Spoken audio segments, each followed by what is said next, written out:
Kamusta mga kaibigan? Ako si Pinoy Mr. Nightmare at dala ko sa inyo ang mga tunay na kwentong katatakutan na siguradong magpapapikit sa inyo o baka magpapuyat. Pero bago natin simulan, sabihin nyo nga sa comments, saan kayo nanonood ngayon at anong oras na diyan? Huwag kalimutang i-like ang video na to at mag-subscribe sa channel. Umungol ang lumang bus na parang hayop na naghihingalo habang tinatahak ang palikulikong, binilad sa araw na mga daan na patungo sa kaibuturan ng kanayunan ng Batangas. Si Lorenzo Leo de Leon, isang historiador na may hilig sa mga nakapangingilabot, ay mahigpit na hawak ang luma at balat na talaarawan sa kanyang kandungan. Ang mga malutong nitong pahina na puno ng maliliit na sulat baybayin at desperadong Kastila ang dahilan kung bakit siya naririto pinagpapawisan sa maalinsangang hapon ng Mayo.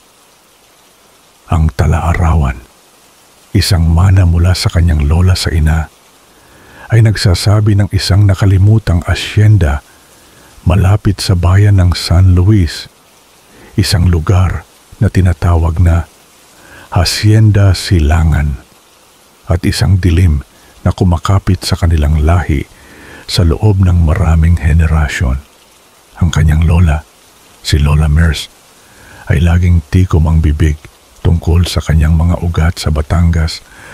Ang kanyang mga kwento ay madalas na natatapos sa mga pabulong na babala tungkol sa mga hindi nakikita, ang mga hindi nakikita.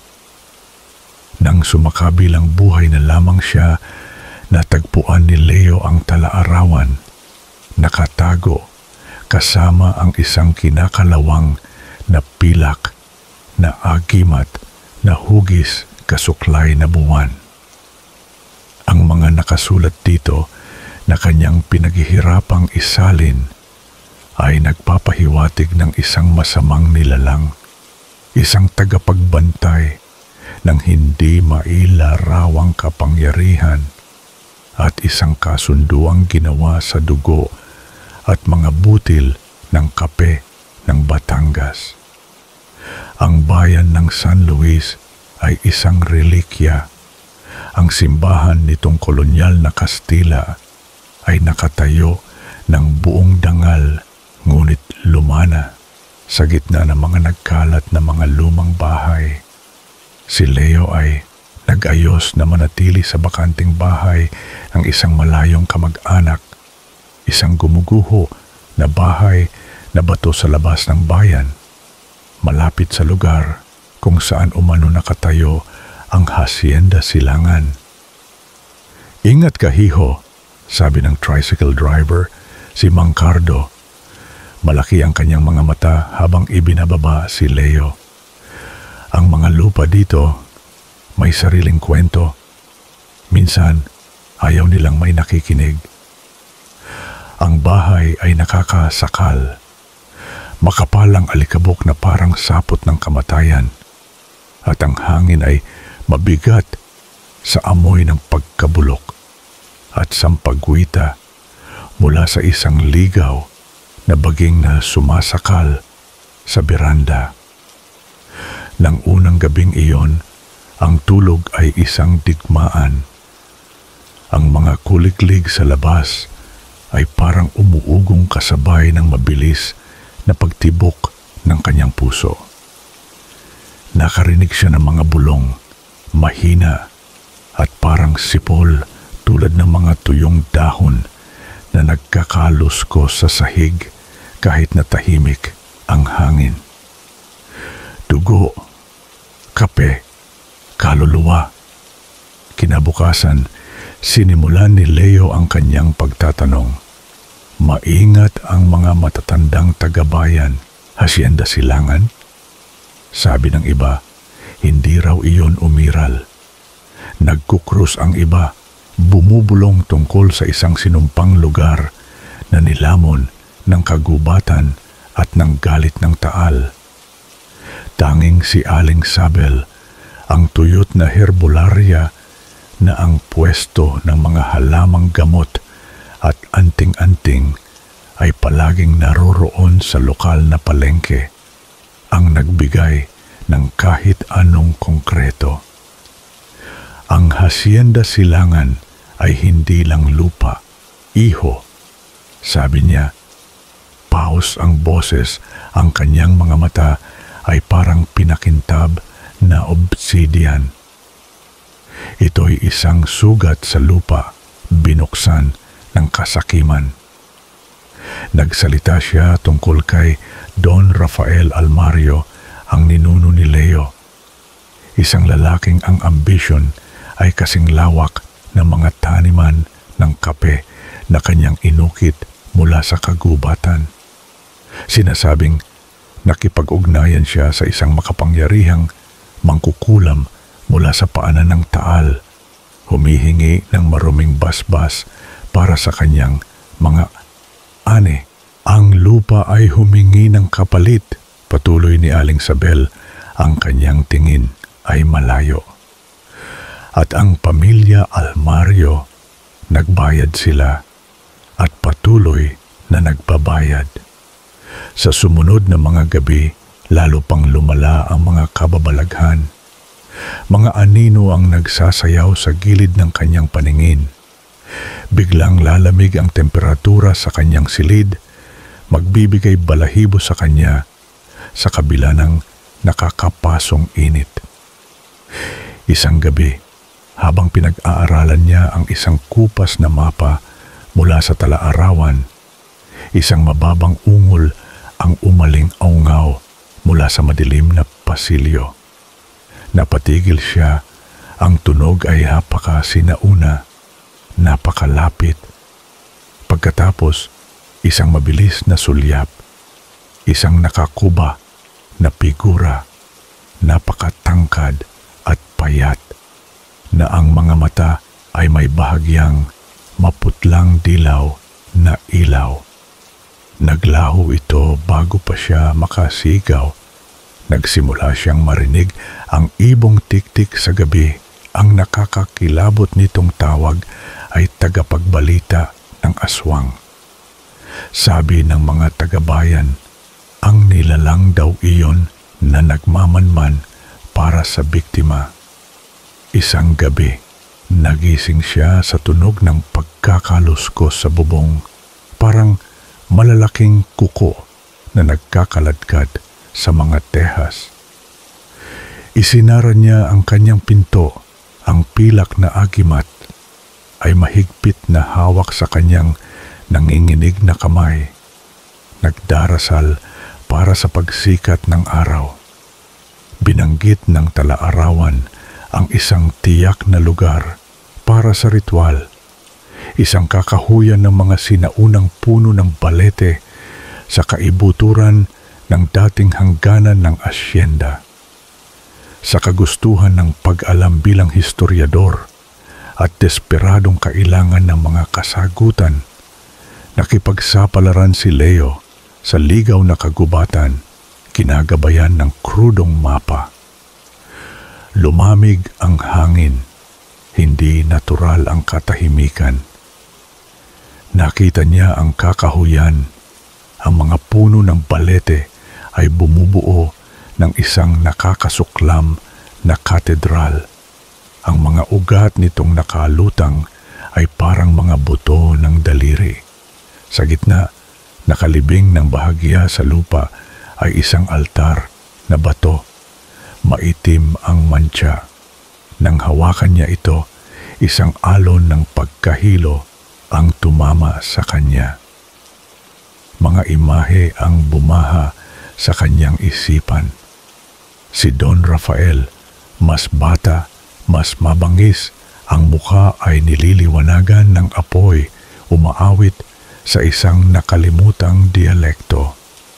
Isang babae, ang mukha ay natatakpan ng mga anino, ang boses ay malakamandag na sipol. Dugo, maitim at malapot ang ibinuhos sa bato. Pagkatapos, Isang hugis ang nabuo mula sa mga anino, isang nilalang na gawa sa usok at galit. Ang mga mata nito ay parehong maputlang dilaw na nakita niya sa bahay. Isang matinis na hiyaw ang pumunit sa hangin. Hindi mula sa kanyang pangitain, kundi mula sa mga puno sa paligid niya. Mabilis siyang umurong na tapilok sa isang ugat. Nakita niya ito noon o bahagi nito. Isang katawan sa itaas, maputla at makintab, humihiwalay mula sa ibabang bahagi na nakakubli sa puno. Pakpak, parang balat at malalaki ang lumadlad at ang nakakatakot na katawan sa itaas ng isang manananggal ay lumipad pababa. Nakalawit ang dila, nakabuka ang mga pangil. Hindi nag-isip si Leo. Tumakbo siya. Hinabol siya ng hiyaw ng nilalang, isang pangako ng matinding kamatayan.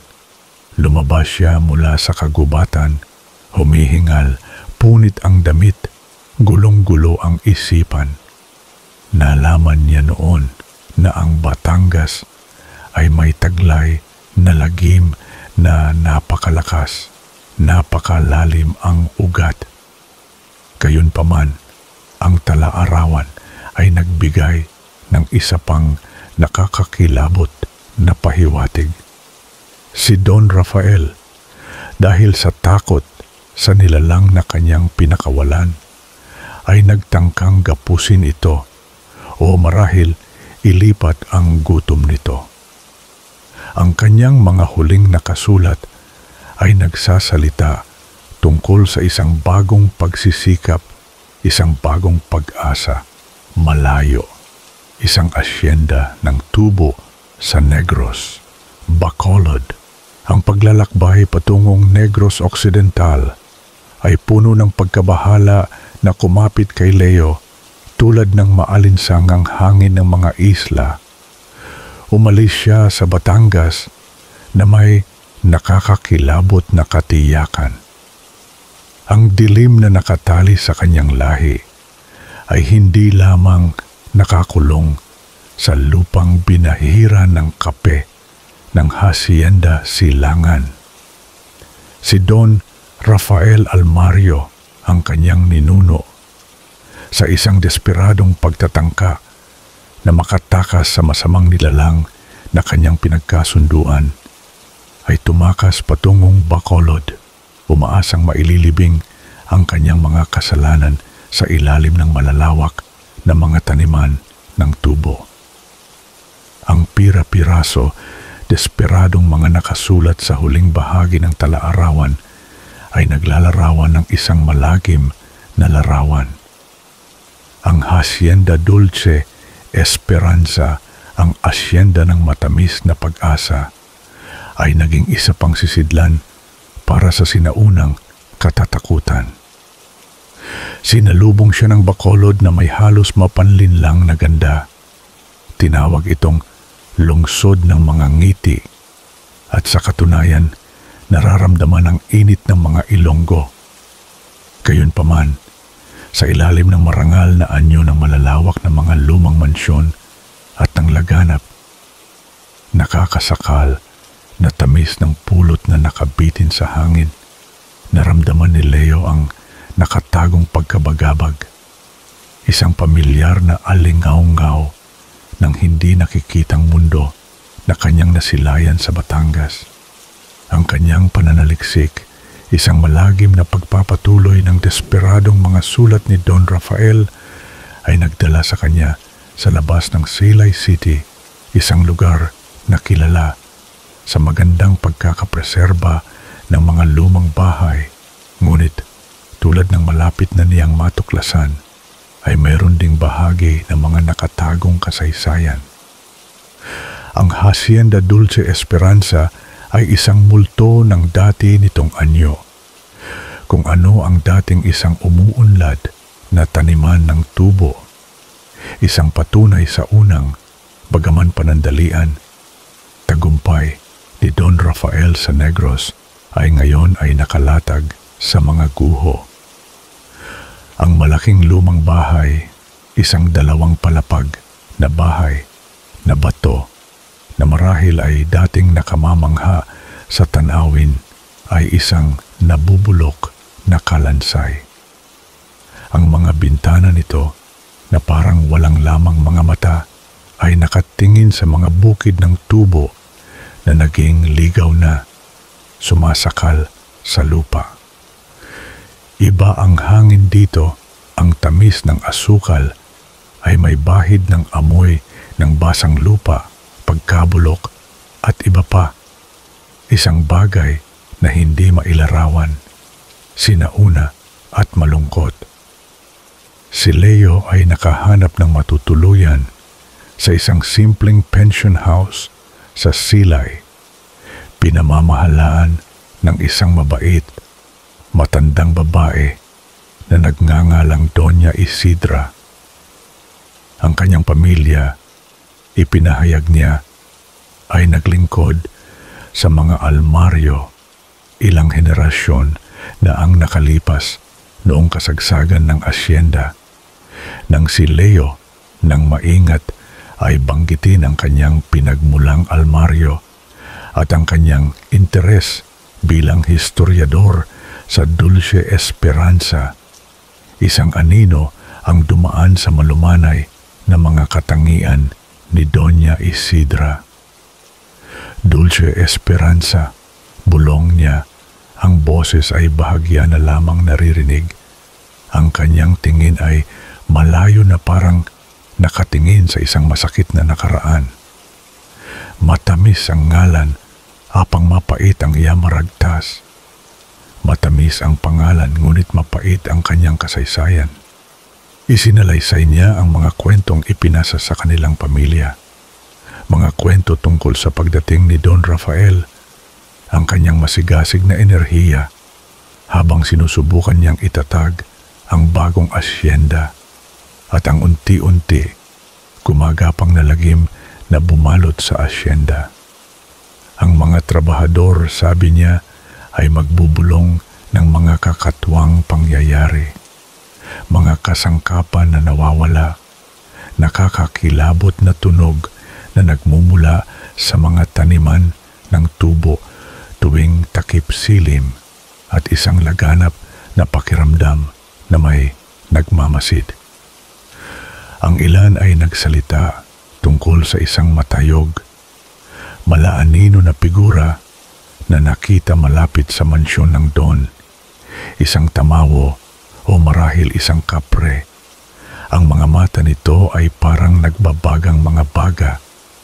Ang iba naman ay bumulong tungkol sa isang maganda, malungkot na babae, kasing putla ng buwan na dumaos-dos sa mga bukid ng tubo. Ang kanyang kalungkutan ay isang nararamdamang nilalang. Kinhambal nilang may dala si Don Rafael Halin sa Luzon. Dagdag ni Doña Isidra, lalong bumaba ang boses. Isa ka malain nga espiritu, o kung ba si isa ka alaga. Sabi nila ay may dalang something si Don Rafael mula sa Luzon. Isang masamang espiritu o marahil isang alaga. Ang salitang alaga, pet o something kept, ay nagbigay kilabot kay Leo na sumasalamin sa mga pahiwatig ng tala-arawan tungkol sa isang kasunduan. Ang una niyang paggalugad sa araw sa Hacienda Dulce Esperanza ay nakakabahala. Kahit sa ilalim ng maliwanag na araw ng Visayas, ang mga guho ay nagpapalabas ng malalim na kalungkutan at isang nakatagong banta. Ang pangunahing bahay ay isang pag-aaral sa pagkabulok. Isang dating magandang hagdanan ang bahagyang gumuho. Ang mga labi ng mayaman na wallpaper ay natuklap upang ipakita ang batong may mantsa ng amag. Sa kung ano ang ipinapalagay niyang silid-aralan ni Don Rafael nakakita si Leo ng isang bulok na kahoy na kabaong. Sa loob, sa ilalim ng mga patong ng pinag-amag na tela ay mga nakakalat na papel, natatakpan ng lalong gumugulo na sulat kamay ng kanyang ninuno. Ito ay hindi ang metodikong mga nakasulat sa kanyang naunang tala-arawan.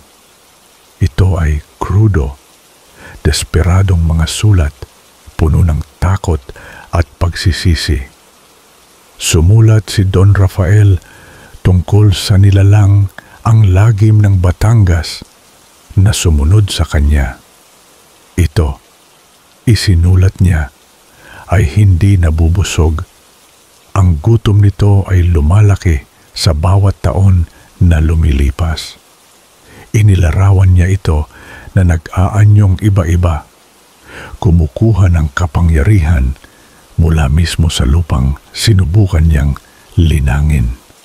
Binanggit ang aswang ng Batangas, ngunit ngayon, ito ay sinamahan ng isang bagong lagim, isang manifestasyon na tinawag niyang tagabantay ng tubuhan, ang tagapagbantay ng tubuhan.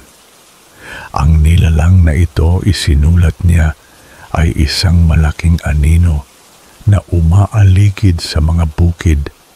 Ang presensya nito ay isang nakakasakal na bigat. Ang mga mata nito ay nagliliyab sa impyernong liwanag. Ang mga bangungot na bumagabag sa Batangas ay bumalik ng may tindi sa silay. Napanaginipan niya na siya ay nawawala sa isang walang katapusang labirinto ng tubo. Ang mga tangkay ay kasing taas ng mga puno. Ang mga dahon nito ay parang mga labaha. Isang malalim, mababang tawa, malakas at malupit, ay tila nagmumula mismo sa lupa at malalaki, bungkus-bungkos na mga kamay, amoy pulot at amoy lupa ng libingan ang umabot sa kanya mula sa nagkakaluskos na dilim. Sa pagmamaneho ng desperadong pangangailangan para sa mga kasagutan at lumalaking takot na hindi lamang siya tagamasid kundi isang target, nagsimula si Leo na gumugol ng kanyang mga gabi malapit sa asyenda. Armed sa isang malakas na flashlight, kanyang audio recorder, at ang pilak na agimat na pag-aari ng kanyang lola, uupo siya sa gilid ng ligaw na mga taniman ng tubo, naghihintay, nakikinig. Lalong magiging mabigat ang hangin habang lumalalim ang takip silim. Ang matamis na amoy ng tubo ay magiging halos nakakasakal, madalas na nahahalo sa isang bahagya, malametal na amoy ng lumang dugo. Lalo pang titindi ang pagkaluskos ng mga dahon ng tubo, magkakaroon ng malahuni, tulad ng mga bulong sa isang wikang hindi niya maintindihan. Bagaman ang mga salitang bayad, kalag at tubo, cane, growth, ay tila lumalabas mula sa ingay. Isang gabi, habang ang huling bakas ng sikat ng araw ay naglaho mula sa langit, nagpinta ng mga ulap sa mga kulay na kahel at lila, nakita niya ito. Sa kabilang dulo ng bukid, kung saan ang tubo ay nakatugma sa isang linya ng mga bungkus-bungkus na puno ng akasya, isang figura ang nagsimulang mabuo. Ito ay mas matangkad kaysa sino mang tao, madaling 10 o 12 talampakan ng taas. Ang silweta nito ay malinaw laban sa lumilipas na liwanag. Ito ay mas malaki kaysa sa mabilis na anino na kanyang nasilayan sa Batangas. Ang anyo nito ay bahagyang malatao, ngunit napakapangit na baluktot na may mga braso at binti na tila napakahaba, isang ulo na napakalaki at hindi maayos ang hugis. 2 puntos ng matindi, nagliliyab na pulang ilaw ang nagliliyab kung saan dapat ang mga mata nito, parang mga bagang na sinindihan ng maruming hangin. Ang tagabantay ng tubuhan, hindi ito gumalaw, hindi gumawa ng tunog na umabot sa pagkaluskos ng tubo. Nakatayo lamang ito roon, isang bantay ng lagim. Ang tingin nito ay nakatuon sa kanya. Naramdaman ni Leo ang isang malamig, sinaunang takot na kumapit sa kanya. Isang lagim na lampas sa rasyonal, lumalagos sa kanyang mismong buto. Ito na ang nilalang na pinakawalan ng kanyang ninuno, ang dilim na sumunod sa kanyang lahi sa buong kapuluan. Ngayon ay nakaugat sa matamis, maitim na lupa ng Negros. Ang kanyang historical na kuryosidad ay ganap ng nalampasan ng desperadong pangangailangan para sa sariling kaligtasan. Si Leo ay naghahanap ng lokal na kaalaman. Si Doña Isidra, nakita ang kanyang lumalaking pagkabalisa, ay nag-aalangan na itinuro siya sa isang kilalang babaylan, shaman o spiritual leader na nagngangalang Lola Adina, na nakatira sa isang maliit, liblib na kubo na nipa malapit sa Bago River. Si Lola Adina ay sinauna, ang kanyang balat ay parang tuyong balat ng araw. Nakaukit ang mapa ng isang mahabang buhay. Gayunpaman, ang kanyang mga mata ay nakakagulat na alisto. May taglay na lalim ng karunungan na parehong nakakagaan at nakakatakot. Matiyaga siyang nakinig habang isinasalaysay ni Leo ang kanyang kwento, mula sa pagkatuklas ng tala-arawan hanggang sa nakakatakot na mga engkwentro sa Batangas at ngayon sa Bacolod. Ipinakita niya sa kanya ang agimat. Ang sumpa sang imo katigulangan, Leo, madalumgid, sabi ni Lola Adina. Sa wakas, ang boses ay nakakagulat na matatag sa kabila ng kanyang edad. Isa ini kasumpa sang dugo, kinpasa-pasa, ginpalangga, sang kahadlok. Ang sumpa ng iyong ninuno, Leo, ay napakalalim. Ito ay isang sumpa ng dugo, ipinasa, pinalaki ng takot. Kinumpirma niya ang kanyang nakakatakot na hinala. Ang nilalang ay likas na nakatali sa lahi ng mga almaryo, ngunit nagkaroon din ito ng malakas na bigkis sa mga lupain na pinagbantaan nito. Ipinaliwanag ni Lola Adina na si Don Rafael sa kanyang mga huling desperadong taon sa Dulce Esperanza ay nagtangka ng isa pang ritual. Hindi upang kaluguran ang nilalang sa pagkakataong ito, kundi upang permanenteng gapusin ito sa lupain ng asyenda. Umaasang maisilo ito sa loob ng mga taniman ng tubo at maputol ang koneksyon nito sa kanyang lahi. Ginamit niya mismo ang tubo, ang buhay ng Negros bilang pangunahing daluyan para sa pagkapos na ito. Apang ang duta may handumanan, patuloy niya kumikinang ang kanyang mga mata. Kag ang kalamay, kon kaisa, hindi ini matamis pareho sang aton ginahuna-huna. Ngunit ang lupa ay may ala-ala at ang asukal, kung minsan, hindi ito kasing tamis ng iniisip natin. Ang ritual hinuha ni Lola Adina ay may depekto, marahil ay ginawa ng may hindi kumpletong kaalaman o nag-aalinlangan na kalooban. Bahagya nitong nagawang ikabit ang nilalang sa Hacienda Dulce Esperanza, ngunit hindi nito naputol ang karapatan nito sa dugo ng mga almaryo.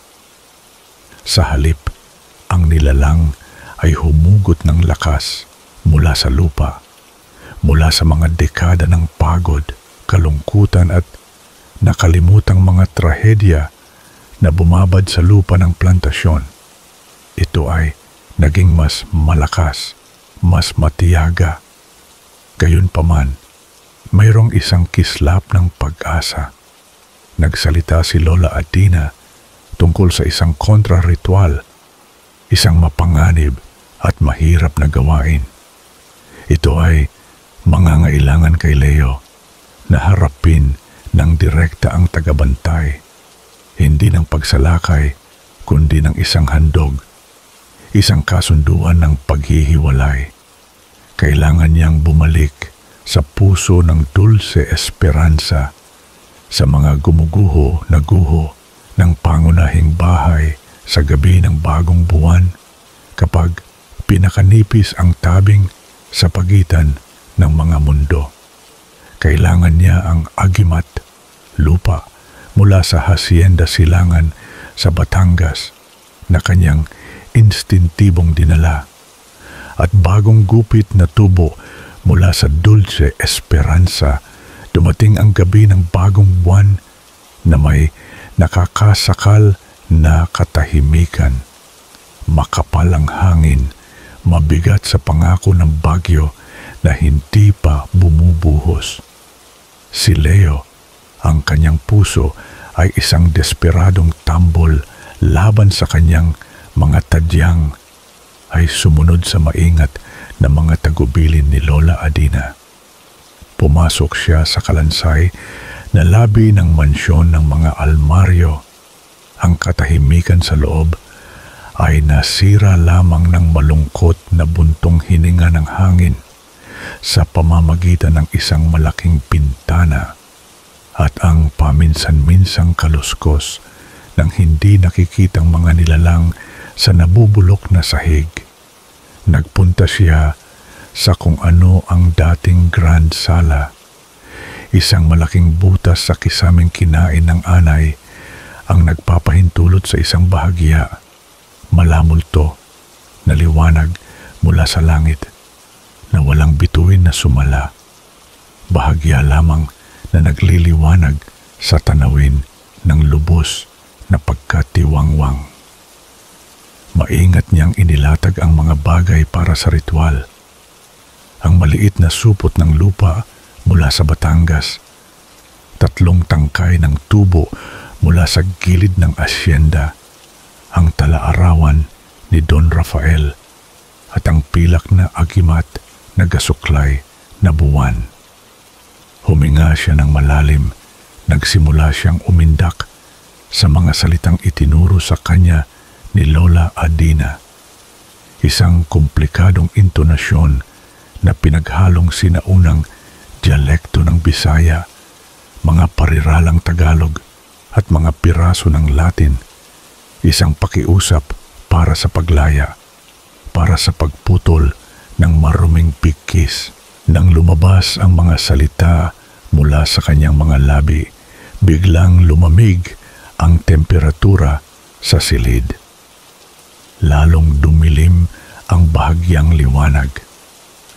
Nagsimula ang mga bulong, hindi na nakakulong sa pagkaluskos ng tubo sa labas, kundi umikot sa paligid niya sa loob ng mga gumuguho na dingding, isang buhawi ng mga malasipol na boses. Dugo, utang, akon ka, sa walay katapusan. Dugo, utang, akin ka, magpakailanman. Mula sa pinakamalalim, hindi malusot na anino sa kabilang dulo ng sala, nagsimulang magmaterialize ang tagabantay ng tubuhan.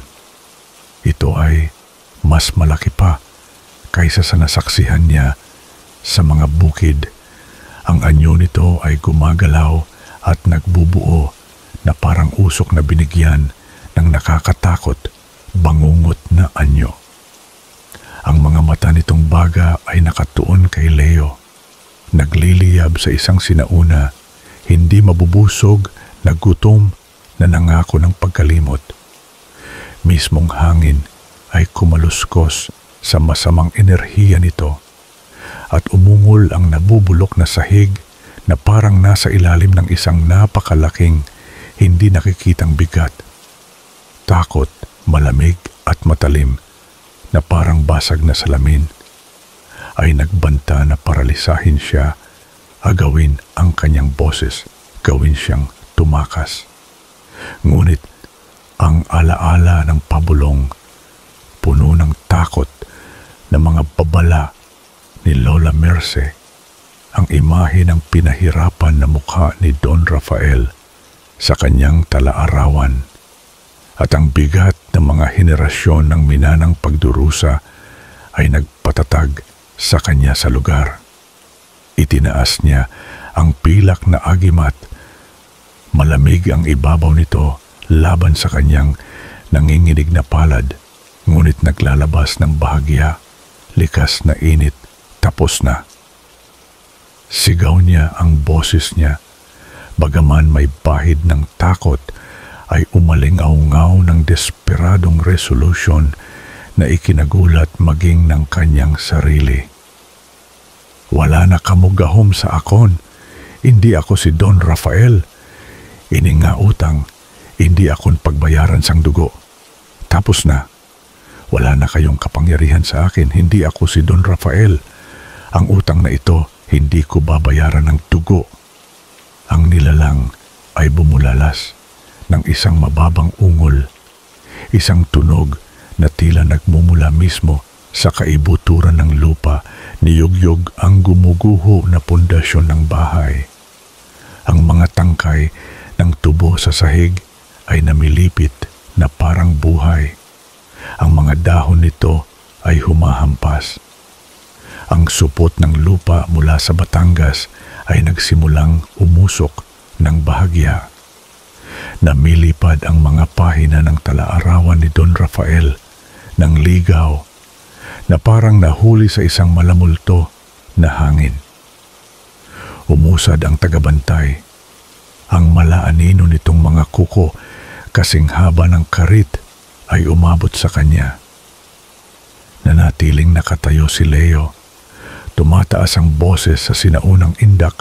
Ibinubuhos ang bawat unsa ng kanyang kalooban, kanyang desperasyon, kanyang paghahangad para sa kalayaan sa mga sagradong salita.